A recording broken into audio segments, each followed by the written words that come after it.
स्वः तत्सवितुर्वरेण्यं भर्गो देवस्य धीमहि धियो यो नः प्रचोदयात्. Om Shanti Shanti Shanti. Namaste, my dear friends. I am going to make this fifth video on the metaphysics of Upanishadic knowledge of Bhagwan Sri Maharshi Ramana. The topic is self and individuality. I'll just explain what is self and individuality before I start the main topic. See, self and individuality. Individuality is the experiencing self, that is jiva, and this self, as we called self, this is the transcending self, that is our atma. Now, when our atma is veiled by mind, ego, maya, so this we called as individual self or individuality or experiencing self. And devoid of these maya, mind and ego, the pure self, that is the transcendent Atma. But in reality, both are connected to Brahma. Brahma is the fundamental reality, pure existence, and pure consciousness and pure bliss. So both experiencing self and the transcendent self, both are the part of Brahma. So this we have to keep in mind and try to understand what is the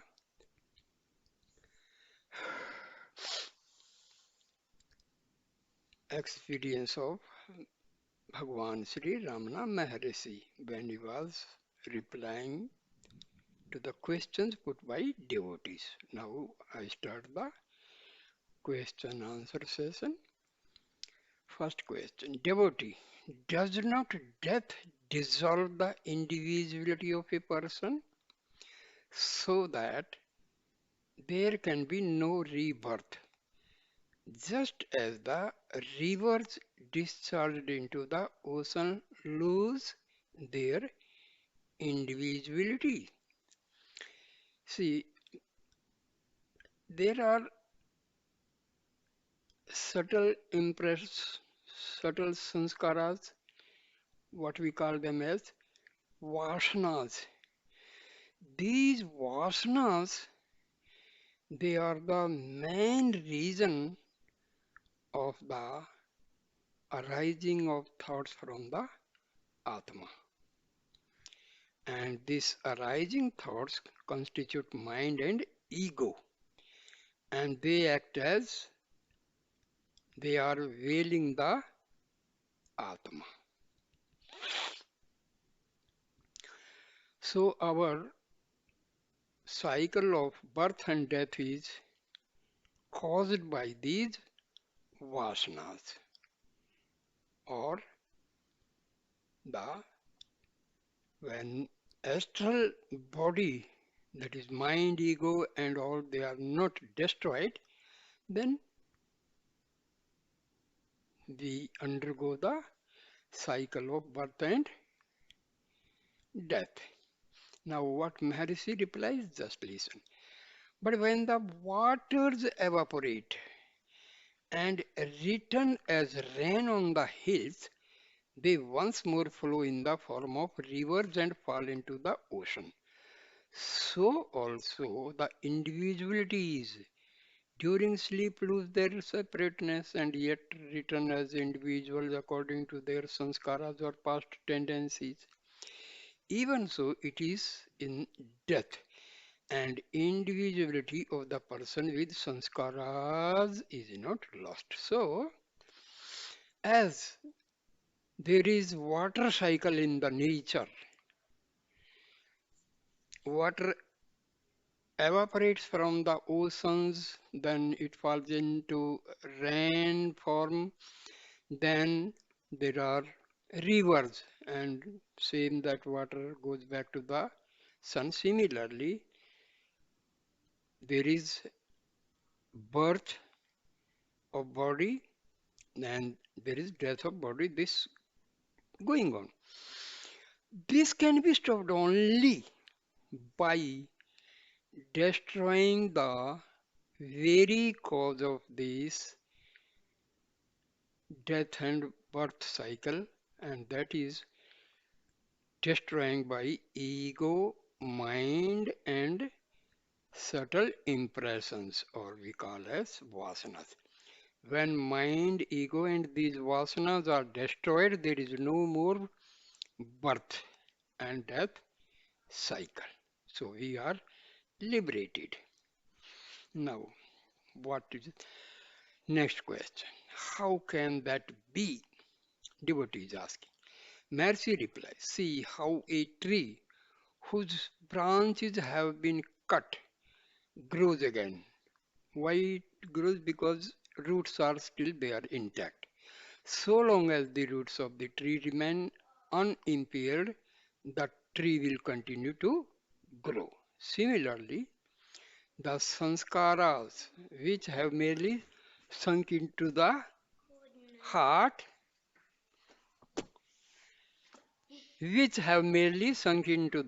or on death, but have not, I will repeat it. See how a tree whose branches have been cut grows again. So long as the roots of the tree remain unimpaired, the tree will continue to grow. Similarly, the sanskaras, which have merely sink into the heart on death, but have not perished for that reason, occasion rebirth at the right time, and that is how jivas are reborn. See, jiva, what is jiva? When our Atma is veiled by ego, mind, maya, and all the organs, prana, and everything that is astral body, so our Atma with the astral body, that is known as experiencing self or jiva.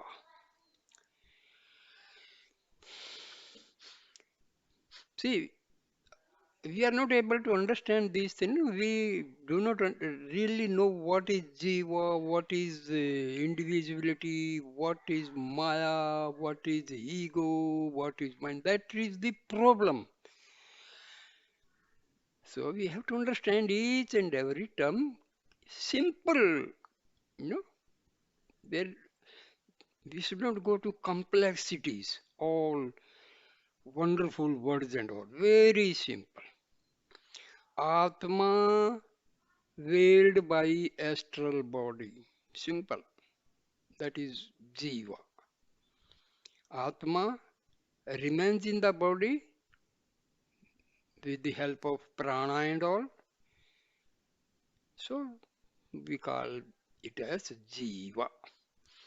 Now, devotee puts the question, how could the innumerable Jivas and the wide universe whose existence is correlative that of the jivas, sprout from such subtle sanskaras sunk in the heart. Maharshi. Just as the big banyan tree sprouts from a tiny seed, so do the jivas and the whole universe with name and form sprout from the subtle sanskaras. These are the vasanas, full of desires. Until unless vasanas and these desires are destroyed, we will continue taking birth, undergoing death, and all this cycle. Now, devotee puts another question. How does individuality emanate from the absolute self and how is its return made possible? Now, individuality, that is jiva, atma, having covering of mind, organs, ego, vasanas, and maya. Absolute self, that is the pure Atma or pure Brahma. So, what answer Maharshi gives? As a spark proceeds from fire, individuality emanates from the absolute self. What is that spark? Ego. The spark is called the ego.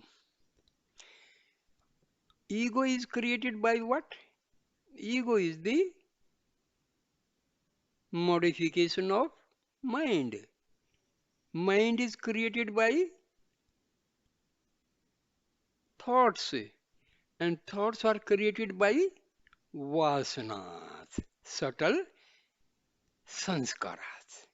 So this is a simple thing. Just you have to keep in mind. In the case of the ajnani, the ego identifies itself with some object simultaneously with itself because ego cannot remain without object. It cannot remain without such association with objects. This association is due to ajnana, whose destruction is the objective of one's efforts. We undergo various sadhanas. Our main aim is to destroy these ajnana, that is ignorance. If this tendency to identify itself with objects is destroyed, the ego becomes pure and then it also merges into its source. What is the source of ego? Atma. The false identification of oneself with the body is Deh Atma Buddhi or I am the body idea. This must go before good results can follow. I am the body idea, that is called self I. This is the basic thought. Rest of all other thoughts follow. Devotee, how am I to eradicate it? Maharshi reply. You exist in Susupti. Susupti means sound sleep. Susupti without being associated with the body and the mind. Because during sound sleep, we are not aware of body and mind. But in the other two states, that is the awakening and dreaming state, you are associated with them. If you were one with the body, how could you exist without the body in Susupti? You can separate yourself from what is external to you, but not from that which is one with you. Hence, the ego cannot be one with the body. This must be realized in the waking state. The three states are studied in order to gain the knowledge. Devotee, how can the ego, which is confined to two of the states, endeavor to realize that which comprises all the three states? Maharshi replied, the ego in its purity is experienced in the intervals between two states or between two thoughts. The ego is like the worm which leaves one hold only after it catches another. Its true nature is known when it is out of contact with objects or thoughts. You should realize this interval as the abiding, unchangeable reality, your true being, through the conviction gained by the study of the three states, Jagrat, Swapna, and Susupti. Here, to understand the main point is because ego without an object cannot survive. When there is no object, so ego will be going to merge with the Atma. This is the basic thing here. Devotee, can I not remain in Susupti as long as I like and also be in it at will, just as I am in the waking state? What is the Jnani's experience of these three states? Maharshi replies, Susupti does exist in your waking state also. You are in Susupti even now. That should be consciously entered into and reached in this very waking state. There is no real going in and coming out of it. To be aware of Susupti in Jagrat state is Jagrat Susupti. That means that is the superconscious state of our mind. That means ego is almost merges with the Atma. And this is nothing, and there is no arising of thoughts from the Atma. So this is nothing but this is Samadhi, superconscious state. The Ajnani cannot remain long in Susupti because he is forced by his nature to emerge from it. His ego is not dead and it will rise again and again. But the Jnani crushes the ego at its source. It may seem to emerge at times in his case also if impelled by prarabdha. That is in the case of the Jnani also. For all outward purposes, prarabdha would seem to sustain or keep up the ego as in the case of the Ajnani, but there is this fundamental difference that the Ajnani's ego, when it rises up, really it has subsided except in deep sleep, is quite ignorant of its source. What is the source? Atma. In other words, the Ajnani is not aware of his Susupti in his dream and waking states in the case of the Jnani. See, when you are awake and you are in the Susupti, that is Samadhi. On the contrary, the rise or existence of the ego is only apparent and he enjoys his unbroken transcendental experience in spite of such apparent rise or existence of the ego, keeping his attention lakshya always on the source. Source is Atma. This ego is harmless. Why it is harmless? Because it is going towards the Atma. It is merely like the skeleton of burnt rope because it is destroyed. Why it is destroyed? Because it has merged with the Atma. Though with a form it is useless to tie up anything. By constantly keeping one's attention on the source, The ego is dissolved in that source like a salt dole in the sea. Like, simple thing.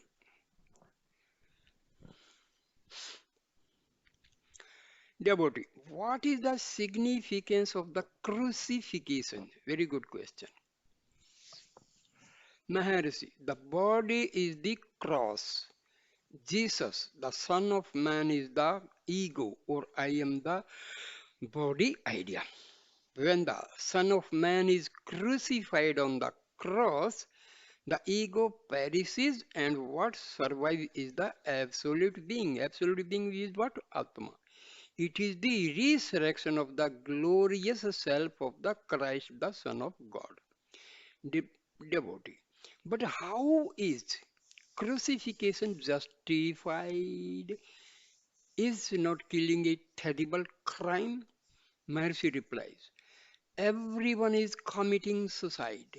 The eternal, blissful, natural state has been smothered by this ignorant life.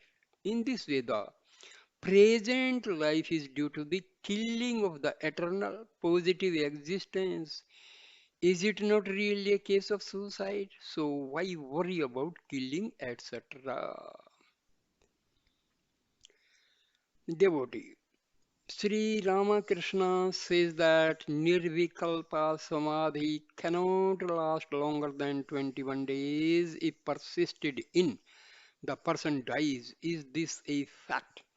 But Maharishi replies, when Prarabdha is exhausted, the ego is completely dissolved without leaving any trace behind. This is the final liberation, nirvana. Unless prarabdha is exhausted, the ego will rise up as it may appear to do in the case of Jivan Muktas. Jivan Mukta means while still alive, while his Atma is in the body and he is liberated, he is called a Jivan Mukta. Liberated when still in Atma in the body. That is Jivan Mukta. So, dear friends, this is a very, very good, we have to keep in mind the basic, ideas. Uh, We feel no as if we are in all sorts of complexities. We are some sort of whirl of ideas, complex ideas. No, we have to go one by one, slowly, simple language, understand each thing. It will be clear, and when you understand, the things become easy. So, dear friend, thank you for patience. You have watched this video. Please like, comment and share the video and subscribe my channel. Thank you. I will carry on giving you these very useful videos. Thank you, my dear. Namaste. Namaste.